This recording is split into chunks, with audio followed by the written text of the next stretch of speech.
Welcome to In Her Own Name, where women stop whispering their greatness and tell the power of their own stories, with your host, Lillian Ogbogoh.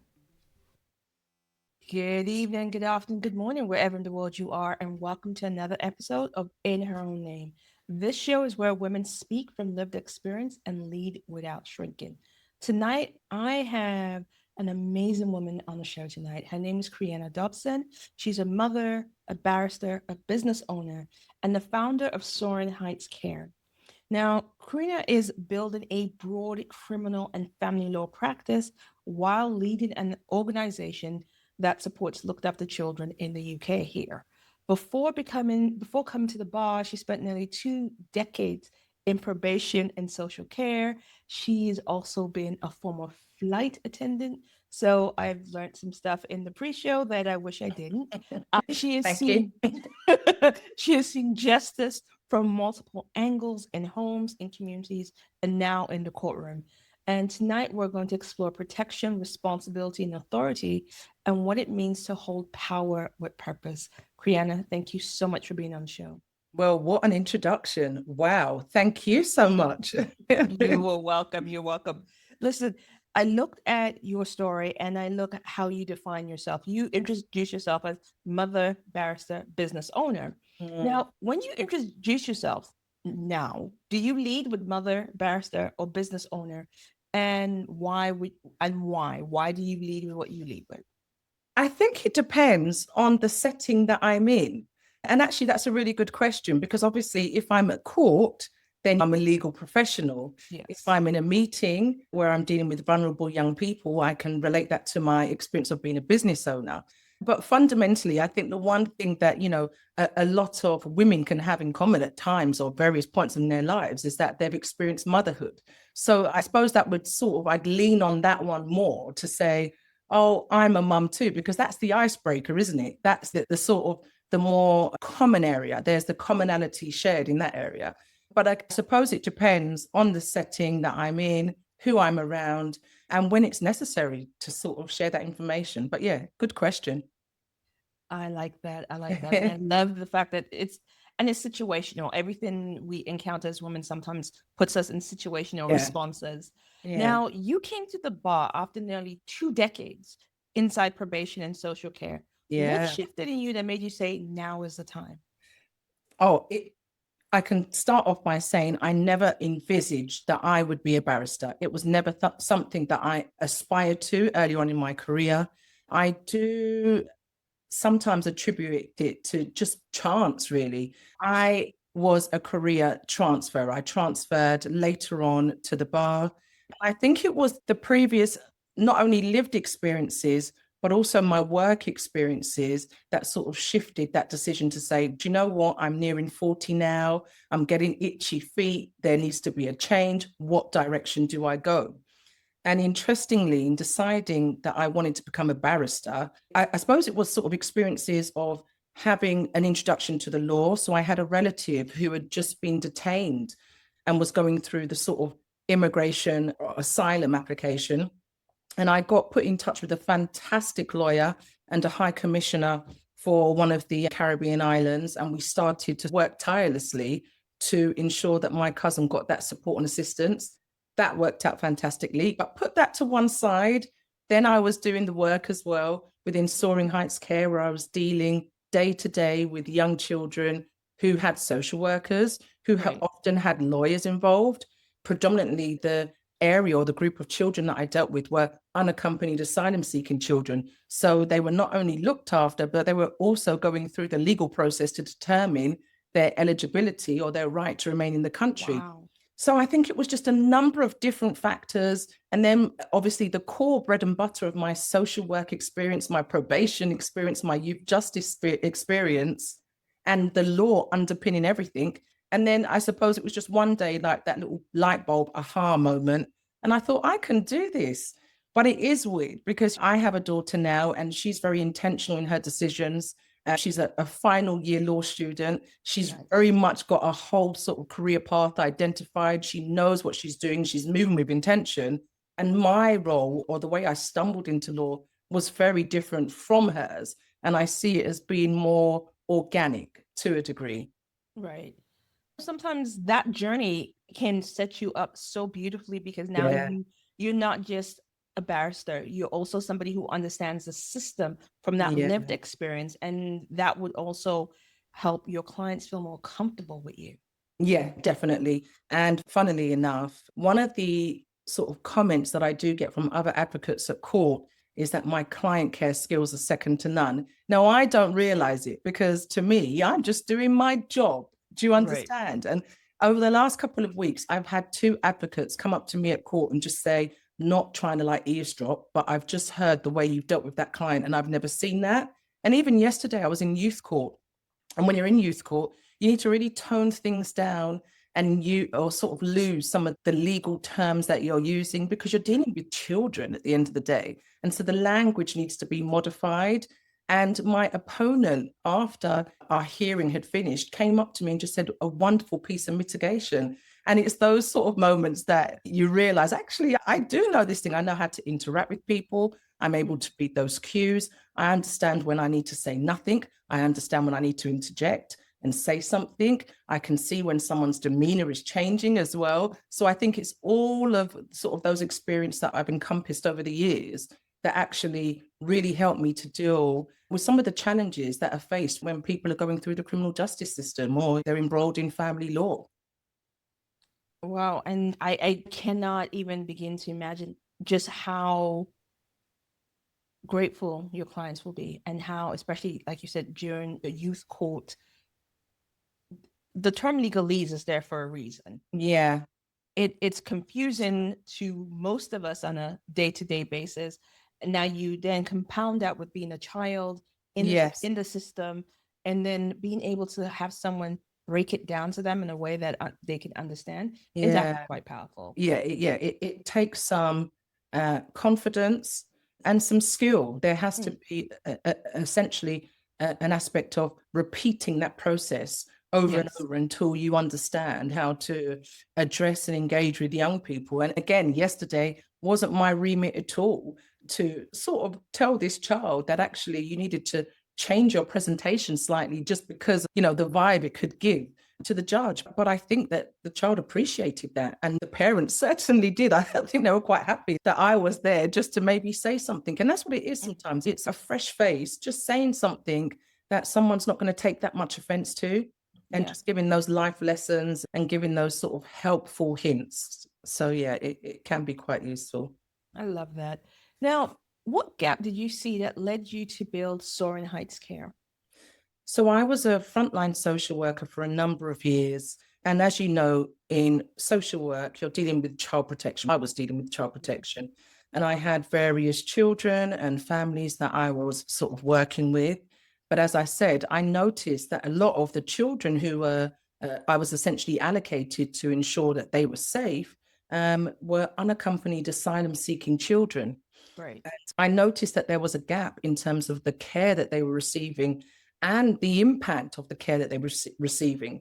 That it's no point just having a child and just plonking them into accommodation and leaving them to fester. You've got to really signpost, engage, identify areas and gaps, and then formulate a plan. And I knew I was good at doing that. And that was one of the skills that I'd amassed from all of these years of just working with people. And I should really say involuntary clients. And there is something special about working with people that don't necessarily want to work with you because you Yes. have to work harder. So you become more creative in this way. You're either going to say, all right, I'm defeated, or you're like, do you know what? How am I going to engage with this young person? How am I Mm, going to engage with this family? How are they going to understand that I want their best interest and I'm not here to harm them? And so I think it was all of those experiences and that understanding that sort of led me to say, actually, this is what I need to create. This is how it needs to be done. And I must say, we've had amazing results for our children. I think we've had just shy of 100 children over 10 years. We'll be 10 years old in July of this year. And I still keep in contact with some of our ex-service users. They reach out to me. They can't wait to share how great their lives are now. And they can't wait to share the impact that Soaring Heights Care had on them. And for that, I mean, my job is done. I say it all the time when I see people, women like you doing the work. Yeah. This is community building Yeah, and this is definitely. legacy building, because Mm, the impact that you are having is not just going to affect that child, it's going to affect that child's entire future of and his course. or her generation to come. Yeah, So you are actually changing the course and direction of so many people that will probably never yeah, know you, yeah, but because yeah, of you have put that child on a different path, yeah. their world Yeah. is better, and their children, their grandchildren, great grandchildren. Legacy will continue, and that's Yes, always been the goal. But I haven't done this by myself, Lillian, and it's really important for me to sort of big up, to a sense and a degree, those who have really understood my vision yeah, and really encouraged and championed um, me and the company to make it what it is, because it really does take a team effort. I'm one absolutely. person. If I've got, or essentially I have responsibility for 20 young people, it's just not physically possible for me to be the all eyes, all ears, and seeing everything. Yes. But the team that I have, the loyalty that they have, the shared visions as well, and the ethos is just fantastic. And for that, I'm truly grateful. And I think it is testament to know that, again, in this economy, it's a phrase we always hear all the time, but in Yes. society in general, to have that longevity and to be able to still be standing 10 years later is something that I'm super proud of. As you should be, of your Yeah. team, of your work, of the legacy. Thank And you said that you're going to be 10 years this year. I hope you. you Yeah. guys are going to celebrate. We are. We're going to do something. We have to celebrate, really celebrate and understand the achievements that we've made. So we've got some stuff in the pipeline, which should be Nice. good. And we'll have our stakeholders and our young people, more importantly, who are now adults. They're not young people anymore. They're adults. And actually, it's really interesting. You said something just earlier on. Some of them have got their own families. How amazing is that? That's beautiful. Yeah. So, Yeah. and I want to keep talking about Soaring Heights a bit more, Yeah. because you're supporting looked after children, and Yes. that is not light work. No. Now, what has that taught you about resilience, both theirs and yours? Well, firstly, you're going to get knockbacks. We're dealing with predominantly children who have had a lot of trauma in their Mm, life, children who have experienced separation. mm, It would be naive of me and my team to think that we can be introduced to a child who has gone through some of those challenges and we can automatically turn things around in a couple of weeks. It's just impossible. So you have to have that commitment to be able to deal with the challenges that arise. There are going to be times where it's really testing to manage the behavior of children who are experiencing that trauma, and it's been exhibited in various different ways. But you've got to have that resilience. So that's where it comes in. You've got to have that resilience to understand the bigger picture and mm, know that, there may be challenges ahead, there may be bumpy roads, but ultimately you are doing what you need to do to prepare that child for independent living, to prepare that child for understanding some of the challenges they've faced, but knowing that they can still trust people, that they can still aspire to be things later on, that they are worthy ultimately. And you'd be surprised how many children do not think that they are worthy. And I suppose it's one of the things that I really instill into my own children. I have four, one's an adult now, but I always reinforce to my children that they can do whatever. It's not going to be without hard work. It's yeah. not going to be without sacrifice. There are going to be sleepless nights. When I grew up, my mum said to me, deferred gratification, something I hold very dearly to me. And I try to instill into my children, and not only my children, the children that I work with as well. So we really try to replace that role of a parent whilst understanding corporately we need to work within parameters, but we have a duty. We have a duty to correct children as well when things are not going right. We have a duty to make them believe that they can be something. It's what we signed up for. But you do need a lot of resilience to be in this role. It's Yes. not always rewarding initially. You're not always going to get the pat on the back. Again, today, one of my staff members received fantastic feedback from a social worker, and I felt compelled to respond. Even as the director and the owner, I don't really get involved in the operational side nowadays, but I Mm, felt compelled to respond and just really acknowledge how good that staff member had done. And because this is an industry where you don't always receive praise, it's an industry where sometimes others, through no fault of their own, are quick to say or point fingers what's gone wrong, but we don't take time to celebrate what's actually gone right. So, if no one else is going to do it, I'm going to make sure it's done. And that is a brilliant thing, because you're first of all Exactly. spotlighting your team Yeah, and making definitely. sure that they Yeah, understand that you see them, you yeah, acknowledge their yeah. hard work, and Yeah. that, like you said, builds the loyalty. You've just sort of stolen the words I wanted to say. My staff members are loyal. I've had some of my team working with me for 7, 8 years. That's, for me, speaks volumes. Yeah. In an industry where, as I said, it's challenging. Mm. You can be dealing with so many sorts of, or so many complexities in respect of how children respond, how they communicate, how they behave. So to have the team that still understand the vision, still know that they are valued, yeah, I'll do a bit of that. I feel good. You should, you should. So you prosecute, you Yeah. defend. What has standing on both sides of the courtroom taught you about truth and perspective? Well, it's really good, I think, in terms of your early practice to be able to prosecute and defend, because you get to sort of understand what the other side is doing. You can preempt to a degree what's going to happen. Well, not all the time. There's going to be times where actually you don't know, or you uncover a new area of law, or something that arises. But I think having that understanding of how both sides, or the components that make, essentially, for example, if we're talking about criminal law, a trial, what's involved in a trial in terms of what prosecution need to do and what defense need to do, you understand, so you can actually test things, you can challenge things as well. Right. And it just sort of enhances your awareness of what you need to do. Definitely. Okay. And you touched on criminal law, and we both know that can involve serious harm. Yeah. How do you protect your own emotional well being while carrying that weight and the responsibility for your client? I don't take things personal, but again, I can't attribute that entirely to the bar. That is attributed to my previous work experience. There's a good 20 plus years of working with people that don't want to work with me. You build thick skin. You Right. have to build thick skin to be able to survive. Otherwise, you won't, because you will start to internalize things and take it very personal. So I think just sort of understanding that actually, you know what, I've got to get this piece of work done. I'm going to use whatever skills I can do to engage with the clients that I have. It sort of assists. But I think just having experience of being in sometimes tricky situations, but then you have to navigate how you're going to maneuver.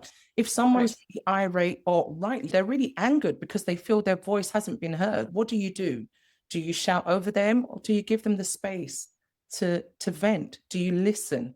Yeah. You recognize what they're saying, empathize with what they're saying, but equally then say, I understand, but this is what needs to be done. And I think it's about having that tact, that empathy, that compassion, hearing somebody, seeing them, Yes. listening to them, and half of the battle is gone. It's not always as perfect as I say. There are times where I do face challenges, but ultimately I understand that actually this is something I can navigate through.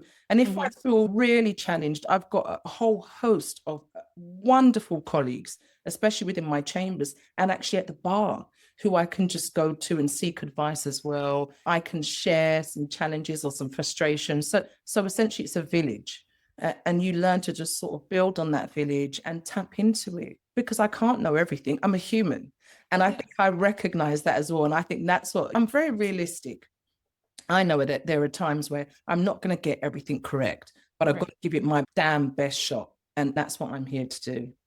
Okay. And that's all you can do. That's all you can do. Now, Yeah. have you ever had the situation where you walked into a courtroom and felt underestimated?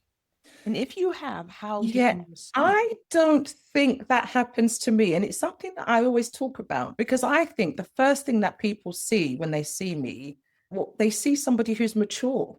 Right. It's what they see. And sometimes when people see somebody who's mature, they don't actually even question your competence to a Mm. degree. So actually, sometimes internally, I'm bricking it. I'm like, I'm out of my depth. What's going on? But they're like, good job, Miss Dodson. I'm like, wow, what's going on here? So it sort of works in the reverse for me. But Mm. obviously, with the law, it's ever changing. You're always going into situations that you could not prepare for, and you are going to be thrown at times. But I think from me, just from experience again, if you don't understand something, if you're troubled, if you're stuck, if it's really complex, actually, you don't hide away. You just raise it, because at the bar, there is a lot of camaraderie as well. Do you know what I mean? Right. People want to see you win. They do. They don't want to see you stuck. They don't want to trap you into a corner. They're here to assist you. We're all part of a collegiate team, in a sense. Do you understand? So Yes. I haven't found that. I think a few years ago, in different aspects of my life, there have been those times where I've thought, oh gosh, how am I going to get into this or fit into this? Or Mm. and I've doubted myself. But I've learned over the years, it's one of these things my friends taught me as well. Sometimes you've got to fake it until you make it, and you've got to believe in it yourself. You've got to believe in your Yes. own source, because if you don't believe in your own source, Nobody will. nobody else will. Yes. And so I think just life in general, not the bar, not even Soaring Heights Care, life has a way of sort of humbling you, has a way of also teaching you new aspects of where you need to go, and giving you lessons. So I just think life in general has really allowed me to start being more comfortable in who I am, what I stand for. I know who I am, and I don't let anything sway me from who I am. I'm nearly 6 foot tall as well, so you're going to see me either way. Wow. Better be Yes. my good side. You know, that will pose Yeah, striking figure. 6 foot yeah, tall, coming in yeah. with your wig and your gown. Sometimes with heels as well, it depends. Ooh, Always okay. got a bright nail on, sometimes a bit of makeup, it depends. You know what I mean? My mum taught me from a very early age. She said, look, you are who you are. People are going to notice you. Let them notice you for the right reasons. And I Yes, just tried to do that. So I like that. Now you've worked, like we said, you've worked in probation, you social yeah. care. Now you're at the bar. What do we, those on the outside, misunderstand about justice? Justice is very complex, and sometimes I think for outsiders, for those who are observing, they may feel a bit disheartened with the way that the justice system goes. They may feel at times frustrated by things that we barristers actually cannot control. There's been a lot of discussion recently in terms of backlogs in the criminal courts, Mm-hmm. specifically the Crown Court. I believe there's a paper that's going through now, potentially from the Justice Secretary Mr. Lammy.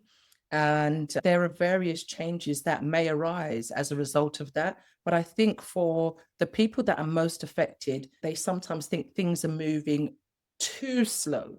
Hmm. And what I would say to everybody that's ever been involved in the criminal justice system, everyone is working really hard behind the scenes.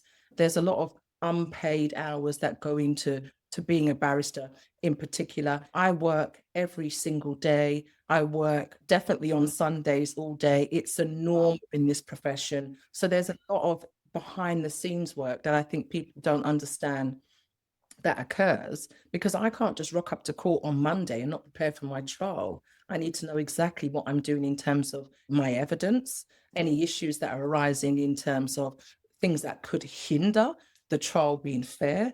We have to work within the interests of justice. We need to make sure that we're doing everything to represent our clients. And we've got a duty to the court. So it's sort of layered, but I understand the frustrations of those who are not directly involved but think what's going on, because why would anybody want to be a victim, for example, of crime, and then hear that their trial or the case is not going to go to court for some years down the line? Of course, that's Hmm. going to wind up anybody, really. It will. And you mentioned that justice is layered. So Mm. is it layered in the sense that it's justice for you is about punishment, protection, prevention, or is it something else? How do you break it down? Well, that's quite interesting, but I would say For me, it's about making sure I do the right things, the things that I need to uphold in terms of my ethical duties as being an advocate, as being a barrister, making sure that the people that I work receive the right outcome, the just outcome. And that can be on both sides. So it's not just about defending. I suppose in terms of my practice, it's more heavily favored in terms of defense work as opposed to prosecution. So I would say percentage wise, 80% defense. But equally, I have to understand the impact of asking people to relive harrowing moments, experiences, what that does. And so, actually, what I'm really proud of in terms of how I engage again with complainants and with the clients that I represent, I always try to take my time and not be forceful in questioning, even if I may think there are issues around credibility. I always try to give respect Right. and allow people to tell their story. I have to challenge them at times because that's my role, but I always try to do that in a very respectful way, in a way that they feel they still hold on to their sort of dignity.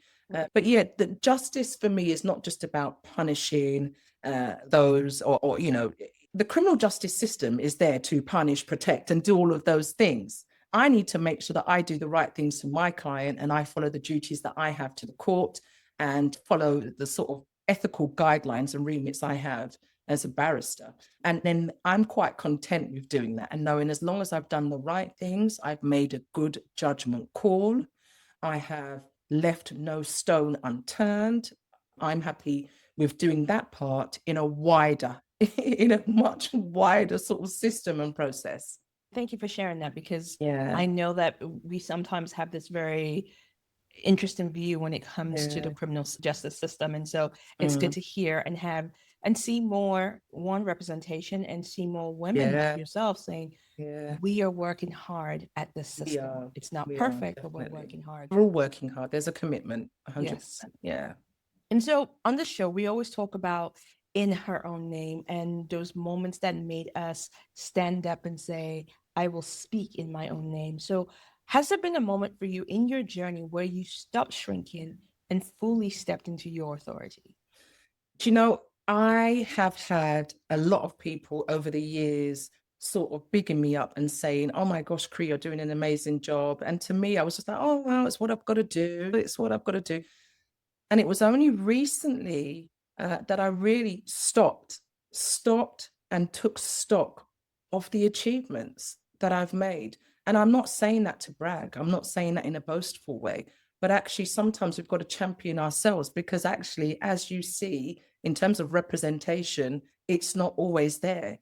Yes. I feel I have a duty as well for the next generation coming up so that they understand that even if life doesn't go the way you envisage it initially, that I had my eldest relatively young. I was only 22.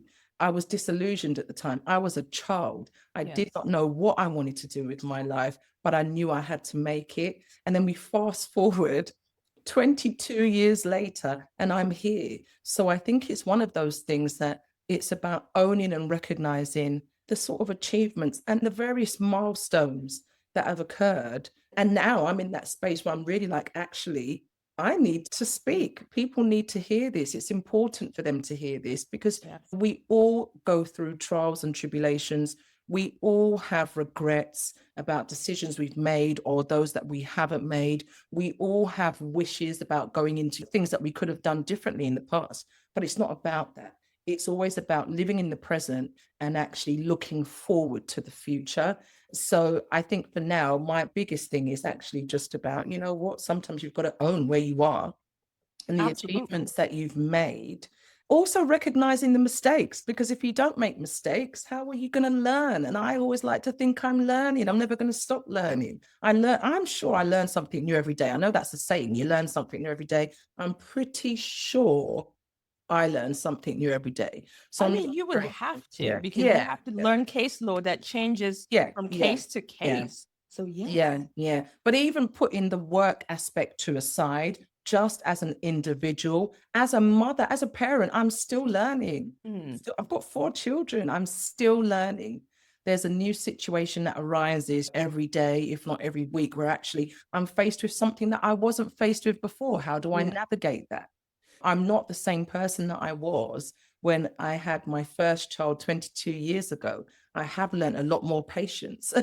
I've learned how to be a more effective communicator, because one thing about kids is that they will humble you very quickly, and mine are great at doing that. But it's a good thing though, because actually, despite all of the accolades, despite all of the achievements I have, there's nothing greater than just knowing that actually, when I come into this house, I'm mum, and they Yes. don't care about anything else other than, mum, are you going to come and watch the show at school? Mum, are you coming on the trip? Oh, mum, can you make me that nice hot chocolate with the froth? That's it. That's what matters. Okay. I Yeah. I love that. And you talked about your 22-year-old self and you Yes. said you were disillusioned. Yeah. I would ask you, looking at, and you talked about what you've learned, what you've accomplished, and even your Yeah. mistakes. I would ask, the question is, looking at your 18-year-old self, what Mm. would you whisper or shout to her about courage? Believe in yourself. You may not know it all.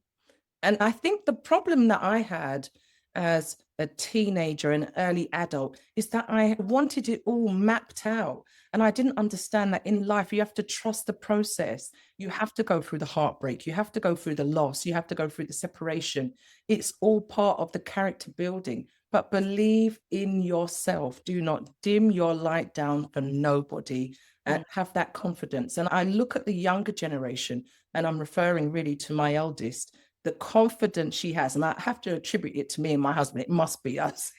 We must be great parents. But the way she believes in her source and the way she just doesn't doubt herself, it mm, fills me with pride, because I wasn't that person at 18, 19, 20, even into my early 20s. I actually don't think I really started to grow and understand who I was and accept who I was until my early 30s. But to mm. see my daughter just knowing unapologetically who she is, standing on what she believes as well, it's just so wholesome to see. Like, I'm in awe. I think I'm a like number one fan. Sometimes I just look at her and I'm like, oh my gosh, this girl is awesome. So yeah, I'm really grateful to see that even areas where I may not have got it right, and I Mm. wasted too much time doubting myself, too much time questioning myself, too much time trying to stay at the sidelines or stay in the back. I look at my children, and that confidence and that belief that they have, it just fills me with joy. It really Nice. does. Karina, I want to say thank you so much for being on the show. Thank you. I have one final question. Yes. What is bringing you joy right now when you're not holding the responsibilities of others? What brings you joy right now? My family, my Mm, friendships. I have the most amazing village. I have wonderful friends, wonderful relationships. Seeing actually all of my friends and my family do well and blossom in their lives. And when we come together, we share fantastic memories. We look forward in the future. These are things that, as I'm getting older as well, really make me understand what's important. And it's about, as I said, the legacy that you leave. But that's just not about your work experience and those professional accolades. It's about who you are and how meaningful you are in people's lives. And so I hope that I've been fantastic and memorable, as I'm sure I have been. But equally, my friends and my family have just been tremendous. Actually, I can get quite emotional talking about that. They've just been tremendous, great support systems, and the love that we have for each other, and the ability to genuinely want each and every one of us to win, second to none. I love that. that is beautiful. And I think that's the best place to end the show tonight, on that love and admiration for the people in your world. So, people, I've Yeah, had this very beautiful conversation with Creanna Dodson and sharing her journey from social services to the bar to creating yeah, spaces for children to thrive and blossom, those who have found themselves yeah. in the most unfortunate circumstances. And I cannot thank you enough for being on the show, being a guest, and I hope that you go from strength to strength. please send us details about the celebrations and let us know Yeah. how people can contact you, find out more about your work. How can they find out more about your work and what you do? So I am on all sort of social media platforms, LinkedIn, Creanna Dodson, always send an invite. I always accept. And I do respond to messages that I receive. I receive a number of messages from aspiring law students. I have to understand that it wasn't that far back that I was in that position as well. Also, Instagram, Creanna.Dodson. I think that's about it. Yeah, I Okay. think that's about it. So if you are an aspiring law student, reach out to her. You understand the power of having representation, and mentorship is going to be strong. So thank you so much for being on the show. Thank And you. I am looking forward to hearing and seeing more amazing things from you. Fantastic. You will do. Thank you so much. You're welcome, people. It's a wrap. You know what to do. If you've loved the show, share it with your friends. You never know who may need the services of Creanna Dodson in terms of what she does, and the support that she gives to the community. So it could be someone you know, share it, like it, pass the show on. So that's us for this episode. We'll catch you again. Bye. Thanks for listening to In Her Own Name. Step into your week lit up, aligned, and fully you. If you are enjoying this podcast, share it with your people. Don't let them miss out. And connect with us on all places social.